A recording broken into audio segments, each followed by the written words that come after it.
Hi everybody, this is Jeremy Kottman. I'm the lead crisis designer on Torment. I'm going to take you through the basics of a crisis, as well as just a few of the permutations you might encounter if you play through Alpha Systems Test C.O.R.E. multiple times. Our primary goal with crises is to bring the same sense of reactivity and choice and consequence that is the hallmark of Torment dialogue into our turn-based gameplay. When a crisis kicks in, your goals aren't limited to bashing in the brains of your enemies. You can interact with objects in the environment, talk to the foes in an attempt to intimidate them, or even just run away. Since the antagonists in this scenario aren't sure who you are, you can even use conversation skills to deceive them, circumventing the conflict entirely. In each case, the NPCs react in a way that's consistent with their character, not just as trash mobs. Let's get started. In the crisis featured in C.O.R.E., the last cast-off and her companions, the nanos Allegorn and Calistige, are accosted by some mercenaries. They're looking for a Numenera object that crashed to the ground in the area recently. Just so happens that you are that artifact.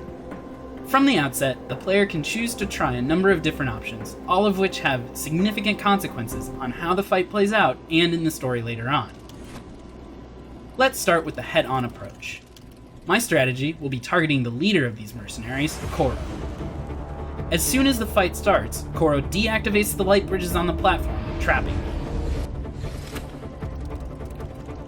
With Calistige's first turn, she interacts with an object in the environment, attempting a difficult task to activate a psychic effect that will make it easier to hit the enemies for the rest of the encounter. On Allegorn's first turn, he activates his living tattoos, powering up his next attack.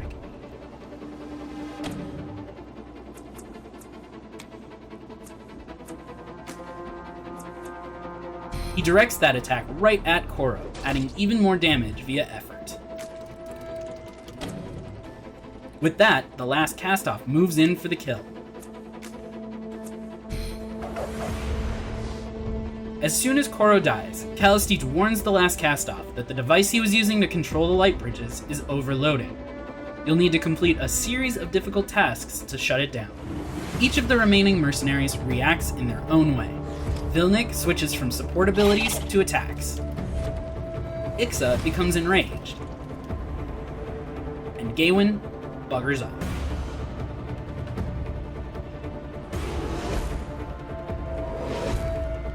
Once I get the bridges back up and take care of the remaining enemies, the crisis ends.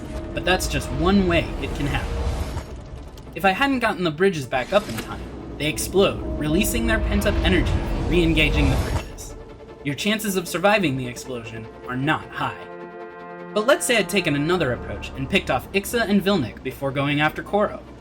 Gawain senses where the battle is headed and takes off. C.O.R.E.'s smart, and he knows when he's outmatched, so he offers to surrender. I have options here too. I can accept and we all go our separate ways, shake him down for compensation, or refuse and try to take him out anyway. Let's see if he's got anything good. I'll try to shake him down. Just a handful of shins. I don't think that's enough to buy him his life, so let's kill him anyway.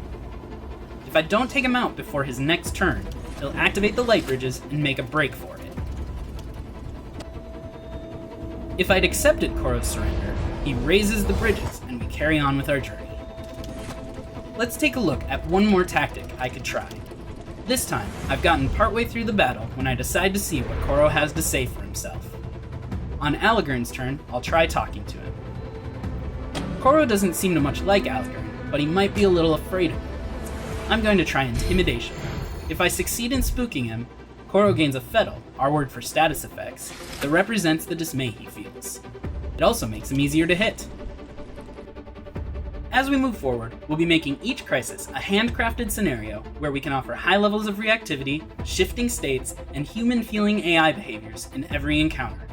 There won't necessarily be one best solution in any crisis, and your tools will range from brute strength, to unique Numenera and abilities, to social skills and conversation.